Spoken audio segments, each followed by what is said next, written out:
I'm Janet Morana, Executive Director of Priest for Life. Welcome to our program. Well, my favorite Christmas movie is A Wonderful Life. And of course, many of you know the famous line when the little girl tells the daddy, oh, every time a bell rings, the angel gets their wings, right? And I just love, especially at the end when he opens the book and he says, attaboy, Clarence, and winks, and you all get all that great teary feeling. But did you ever think about how did the angels get their wings? Right? I mean, we know when the bell rings, they get their wings, but how did they get them?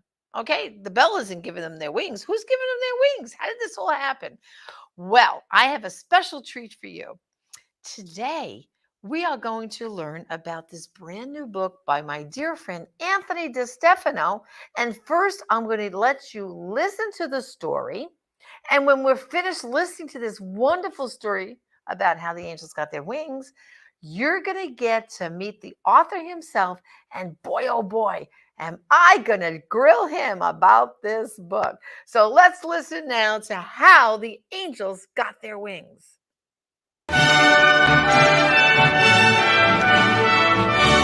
How the Angels Got Their Wings, written by Anthony DeStefano, illustrated by Antonio Javier Caparo. Who is that angel that we see, perched atop the Christmas tree? And how can angels fly so high, soaring through the snowy sky? And why do angels dress in white? And do the angels ever fight? Who made the angels? Any clue? He who made them made you too. So listen, children, gather near. Listen now and you will hear an ancient tale that's true and thrilling, sacred, stirring, sometimes chilling. There isn't any other story filled with so much grace and glory as the song Sweet Heaven sings of how the angels got their wings. Our God is King. He reigns above, the source of life, of joy, of love. He made the moon, the stars, the sun, and rested when his work was done. But when he made this grand creation, before he laid the earth's foundation, he made great spirits full of might, invisible, yet formed of light. Some stayed good, and some turned bad. One of them was proud and mad that he was not the king, mad at God for everything. The devil, Satan, that's his name. Either one means just the same. He led some angels to rebel. God cast those demons down to hell. Michael helped to chase them out. A war was raging all about. He drove the devil and his legions down to hell's dark, fiery regions. Saint Michael can protect us too from all the sinful things we do, helping us to fight temptation, battling for our soul's salvation. Archangel is Saint Michael's title. 3 of them are in the Bible. 3 who carry out God's plan. 3 who serve both God and man. Saint Raphael cured Tobit's blindness, healing him with God's great kindness. He put some oil on Tobit's eyes, and Tobit saw the bright sunrise. Saint Raphael can help us heal, no matter how unwell we feel. He lifts our spirits when we're low and helps our faith in God to grow. Saint Gabriel was sent to earth to herald our Lord Jesus' birth. He looked at Mary's shining face and told her she was full of grace. Saint Gabriel can help us speak, even if we're shy or meek, and spread the news to everyone about the Lord, God's only Son. But there are more than just these 3. many more whom we can't see. There are guardian angels too, watching over me and you. Throughout our lives, they guard and guide us, always standing right beside us. We'll never, ever be alone. They're even with us when we're grown. There are angels everywhere. We can't see them, but they're there. Angels by the Christmas manger. Angels saving those in danger. Angels dressed up in disguise. Angels there when someone dies. Millions up in heaven bringing blessings down to all the living, bringing hope and consolation where there's death and desolation. But if you really want to search, look for angels in your church. That's where angels gather most, before the consecrated host. God made angels long ago. They serve in heaven and below. He gave them wings so they could fly across the vast and sun-filled sky. Sweet messengers from paradise, they teach us love and sacrifice. They fly from heaven to the ground, invisible, without a sound. But you can sense them in the air, especially alone at prayer. They're present in so many things, in summers, winters, falls, and springs. Like when a children's choir sings,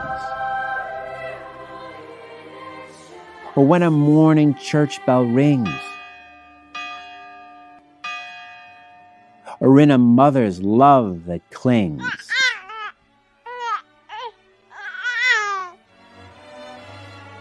Or in the joy a story brings of how the angels got their wings.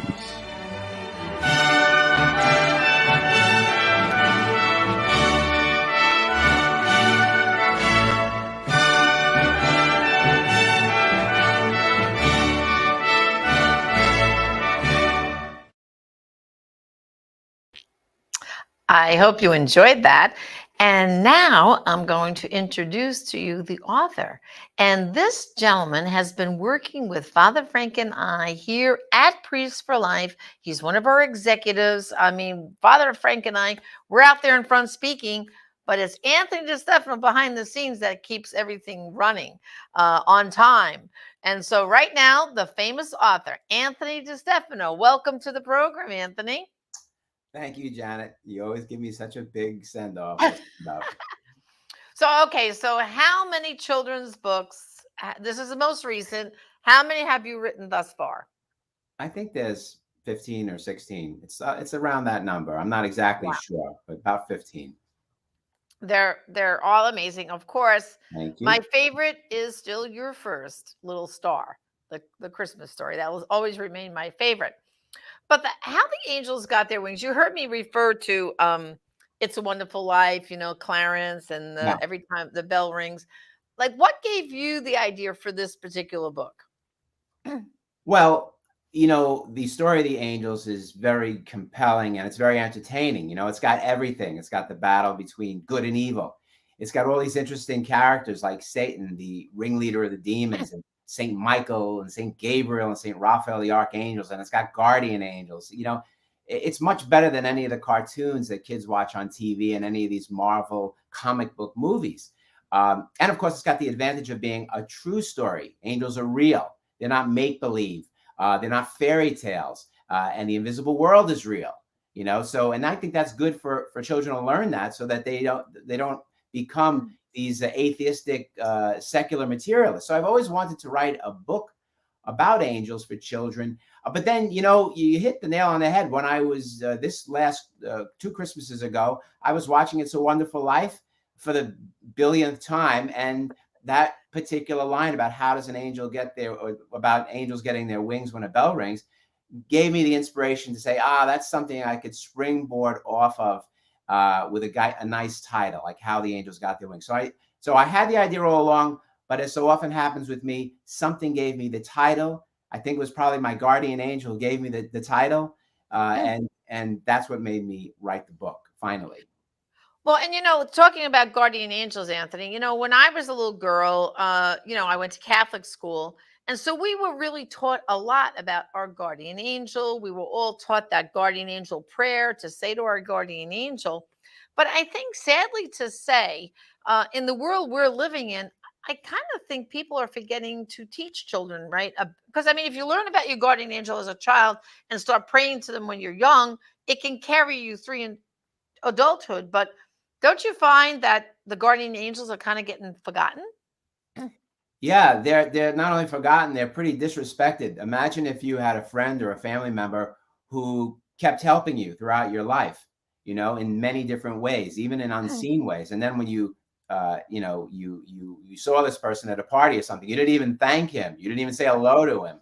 Well, it's much the same with guardian angels. It's the teaching of the Catholic Church, a doctrine of the Catholic Church that from infancy to natural death, we are surrounded by angels, especially one angel in particular, our guardian angel, who is given to us by God to help inspire us and to help us and guide us and guard us and even protect us from danger sometimes. So imagine we have this spiritual, powerful creature from the time we're in our mother's womb to the time we're on our deathbed, and we never, reach out and thank them or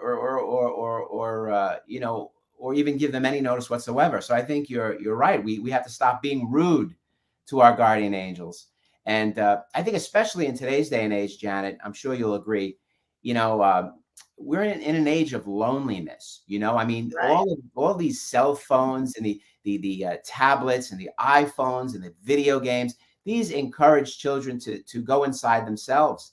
And I think there's never been a time of greater social anxiety than we're living in now, and that leads to loneliness and despair. But knowing that you have a guardian angel who's always going to be with you, I think that will help children as they get older to not be lonely, knowing that they have this great helper, like an older brother or sister with Right. them forever. Well, I think too that this book, like if parents want to know, well, where do I begin? I think with this book is a great way to start to teach a child about, after you read them the story, then you can go a little bit deeper with them and say, oh, do you realize you have a guardian angel? Like I don't think parents even tell their kids anymore about guardian angels. I mean, I know the good sisters in my school, and when I was a kid, they told us all about our guardian angels. And we were told, like, besides praying to Jesus, well, if you're nervous about a test before the test starts, say to your guardian angel, oh, keep me calm during the test, or some little thing. So they kind of taught us to kind of, like you're saying, rely on your guardian angel a little bit, talk to your guardian angel. And then when something goes right, like you just said, thank your guardian angel. I think it's a whole part of our theology that's just kind of missing. And, when you think about, Anthony, during the whole COVID shutdown, when kids were isolated, they weren't with their classmates, they weren't playing with other kids, the kids were getting very fearful. Boy, oh boy, if more of them knew about their guardian angel, I think, don't you think that would have helped children a lot? Yeah, I think it would have. It's important for our Protestant brothers and sisters to know that when we pray to our angels, what we're really doing is we're asking angels to pray to God for us, to Jesus for us. So it doesn't take away from our belief in the centrality of Christ to believe in angels. God uses angels just like He uses human beings to help us. They're just another means of help and assistance that God gives us. So there's nothing wrong with approaching them in the same way that we approach our friends and family for help. Nothing wrong Right. with that at all. It's an acknowledgement that there's an invisible spiritual world out there. And I do think what you said about pandemic and uh, there are other evils that children are very aware of, school shootings and Right. terrorist attacks and murders and rapes and, pandemics and all of that. They're aware of. We can't hide. You can't ignore evil, Janet, because evil is not going to ignore you. And Right. so we need all the help we can get. It's a very tough life we're living. There's suffering, there's pain, there's all kinds of obstacles and challenges. There's also the devil and his demons. Those are real, and this story addresses those evil beings too. So yes, we need as much help as we can get. And I think that if a parent really wants to help their child, one of the things they could do is make sure they instill this faith in all of God's creatures, including the angels, from a very early age, so that their child can enlist the help of those angels as they get older. Right. And of course, all your children's books are have beautiful illustrations, and you've used several. I'm going to open up the book just so people could remind them how beautiful the illustrations were. We saw them, during the book being read. But tell us a little bit about this illustrator, because I mean the pictures are just beautiful in this book. How did you find this gentleman, and tell us a little bit about him? All right. Well, this is the first time I've ever used him. His name is Antonio Javier Caparo. Is a Ah, Cuban born artist who lives uh-huh. in Canada now, Wow. and he has worked with National Geographic and Disney and all the major publishers. Right. Really gifted artist, and That's he great. specializes in doing fantasy, science fiction books, but also very realistic books. And I wanted the Mhm. Angels to have a bit of that superhero look without being cartoonish or from a comic book. Right. Mhm. Because I think angels are much more compelling than Batman or Superman or any of those Marvel comic book heroes. So I Right. wanted them to have that look, but I wanted them also to look realistic because they're not make believe, they're not fairy tale. And Antonio is able to paint these, grand panoramic, sweeping pictures of God creating the universe, and at the same time, he could also paint these little intimate scenes of a child under a Christmas tree with the angel on top of the Christmas tree. He Right. combines all of this. That's what I wanted, and that's what Antonio does. And so I think I really found a great artist for this book, and I've gotten nothing but positive feedback about it. Right. Well, no, I know here at Priest for Life, we have this book, brothers and sisters, at our online store at prolifeproducts.org. It's getting a big response, Anthony, here at the home office, just so Good, you know. good. A lot of orders go out every single day of this book. So, brothers and sisters, if you'd like to get a copy, you go to prolifeproducts.org, place an order there. And of course, what you pay for the book really becomes a donation to Priest for Life to help us with our life saving work, especially now that we've seen the overturning of Roe v. Wade. Boy, do we have a lot of work to do, don't we, Anthony? And Janet, the reason I think why the book is doing well with our audience is because angels do play a part in this pro-life movement of ours. Without questions, angels are powerful allies in our struggle against evil, and in particular, the evil of abortion. In fact, Right. they were among the first to ever preach the gospel of life, beginning with, Saint Gabriel, the archangel's visit to Elizabeth and Mary, proclaiming the birth of Jesus and John the Baptist. Think of that unborn baby, John the Baptist, and think of Jesus, John the Baptist leaping in his womb when Jesus was there. Those weren't blobs of tissues, of course. Those were people, in Right. one case, a divine person. So it's important connection between angels and the pro-life movement. And also one more point about that, all of the children that have been killed through abortion, they had guardian angels assigned to them. Right. They had, but guardian angels and neither God nor guardian angels overrule the free will of man, and so they couldn't prevent the abortions that the mothers and fathers had, but they were deprived of their job, so to speak. And it's good to. I think that's something that children would be interested in, the fact that guardian angels had a job but were deprived of it by abortion. That's right. And of course, and if there are any children watching us right now, know that you do have a guardian angel. You should be praying to them. You can even talk to them, before you fall asleep. I know I find sometimes at night, if I'm having trouble falling asleep, sometimes I'll pray to Jesus and I'll say something to my guardian angel before you long. I fall asleep. It does work. It really does work. I want to impress upon people. Well, besides this book, Anthony, this you Mm. wrote for the kids. Oh, years before this book, you wrote another book. I'm going to give you a flashback here. Angels All Around Us. And actually, this is the second title, because originally you wrote this book called The Invisible World. And that's what you were getting to, that there's this whole world that we can't see but exists, right? So tell us a little, because this, see, like the children's book, that's for the kids, but this is for the grown-ups. Tell us a little bit about Angels All Around Us. Sure, sure. Well, first of all, I want to say that the book for children is for adults too. I write all my children's books, as you know, for with in mind the fact that the older brothers and sisters and the aunts and uncles and the fathers and mothers and grandparents are going to be reading those books to the children. So hopefully there's something in the children's book there for the adults too. As far as that book goes, yes, you hit the nail right on the head. It's really a book about the whole invisible world. In this society of ours, this secular, materialistic society, we believe that there's nothing but atoms and molecules, and that's what the society tries to tell us. But in reality, even if you don't believe in God, we know that the most powerful things, the most important things in life are invisible. You can't see love, you can't see honor, you can't see dignity. And if you do believe in God, well, then you know that God the Father is a spirit. We know that God the Holy Spirit is a spirit, and you can't see him. Angels are spirits, demons are spirits. Grace, you can't see grace, that's invisible.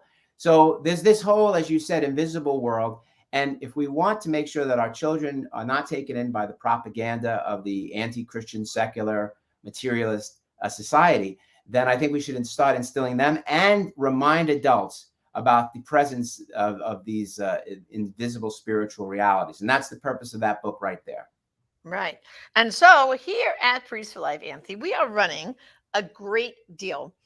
Normally, How the Angels Got Their Wings is a suggested donation of $18, and Angels All Around Us is 10. But if they go to our online store at prolifeproducts.org, this is a special, I call it the Janet's Angelic Bundle. You can get both books for a special donation of $25 to our ministry.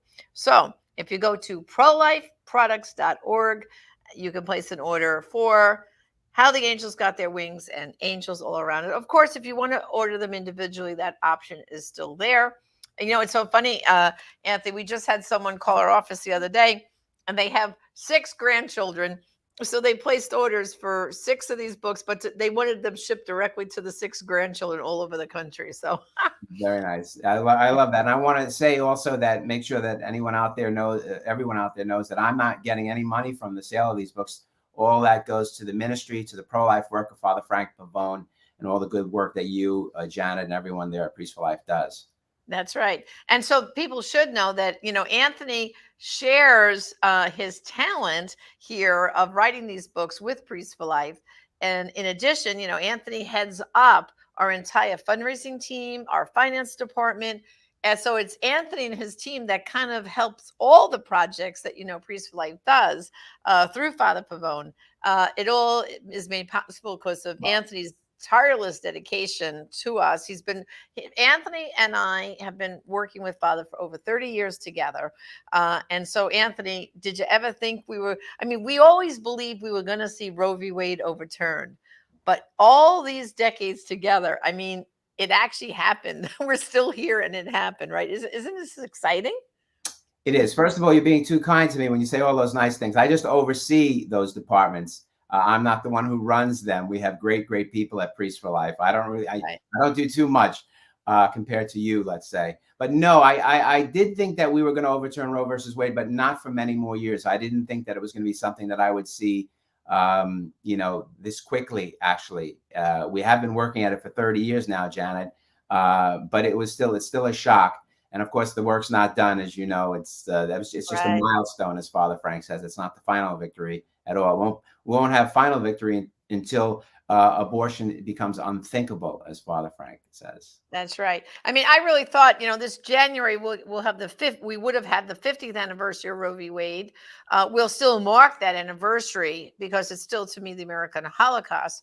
But I really thought we were going to get to January and still not have seen it overturned. I was like you, Anthony. I thought, well, probably in a few more years, But I'm just thrilled. I feel like it's a promise kept to Norma McCorvey, as you know.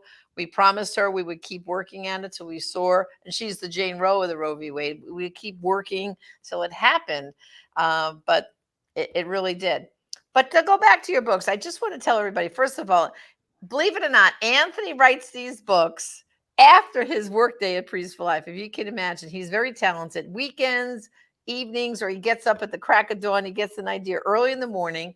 Isn't that kind of like what happens to you? Like you get an idea and you'll get up at like 5 a.m. and start writing? Not exactly, but I get ideas. I get ideas at mass, maybe because I'm not paying as much attention as I should. I get ideas when I say the rosary. I get ideas when I'm at Eucharistic adoration. It's not natural for me to do those things, to be so spiritual. I'm actually, me, I'm a new Italian New Yorker. I'm not, it's not natural for me to be overly spiritual, if I could use those words. So God knows that, and so He gives me all my inspiration at these places that I didn't used to go to when I was younger, and I think it's because I do go to Eucharistic adoration and Mass as much as possible that God picks those places to give me inspiration, and I believe that it comes through my guardian angel. In fact, there's a picture in the book that I dedicate that book to my guardian angel, and there's a picture there that's sort of an homage to Norman Rockwell, in which a frustrated writer can't have any, who can't get any ideas. Yes, is trying to come up with something at his desk, and his guardian angel whispers an idea into his ear, and you'll see surrounding me over there, because it's supposed to be me, are various characters from my other children's book, including Little Star, Janet, and those represent ideas that I believe came through my guardian angel. Because yes, God speaks directly to you and I. He speaks directly to us, but He uses the angels. Remember, He told Mary about the birth of our Lord through Saint Gabriel. And He told Saint Joseph to escape to Egypt through a dream and through angels. So if these are the greatest, most holy, saintly people of all time, and God used angels to speak to them. So I think that, God uses angels an awful lot to speak to us, and we just don't know it. And someday, hopefully, when we get to heaven, when we find out when we were helped by angels, we're going to extend a big, hearty thank you to all of them. Well, I see some of the symbols here, Anthony, and I recognize them. Of course, there's a little star. Here's the puppy that nobody wanted, the little doggy here, right? And here's the donkey, right? Over here, right? That's the donkey. That's right. Yeah. So, brothers and sisters, Anthony has written so many children's books. One nicer than the other. So if you go to prolifeproducts.org, you'll be able to see all the other wonderful children's books. There's so much garbage out there for kids. These are wholesome books that your children will get a lesson from, but at the same time, I know I enjoy reading them to my grandchildren. Now my grandchildren are old enough, they read it on their own. So Anthony, I just want to thank you for all these inspirational books. And I know Priest for Life greatly appreciates the donations that we achieve for our life-saving work because of them. So may God continue to give you and your guardian angel some great ideas. I can't wait to hear what the next book's going to be. So thanks, Anthony, for joining me. God bless. Thank you, Janet. Thank you. Well, brothers and sisters, please go to our online store and place your order for How the Angels Got Their Wings and Angels All Around Us. Remember, a special Janet bundle deal for these angel books. You get both books for $25 for a donation to our ministry. Please visit prolifeproducts.org. Well, thank you for joining us today on our program. And until next time, this is Janet Miranda, the Executive Director of Priest for Life. Thank you, and God bless.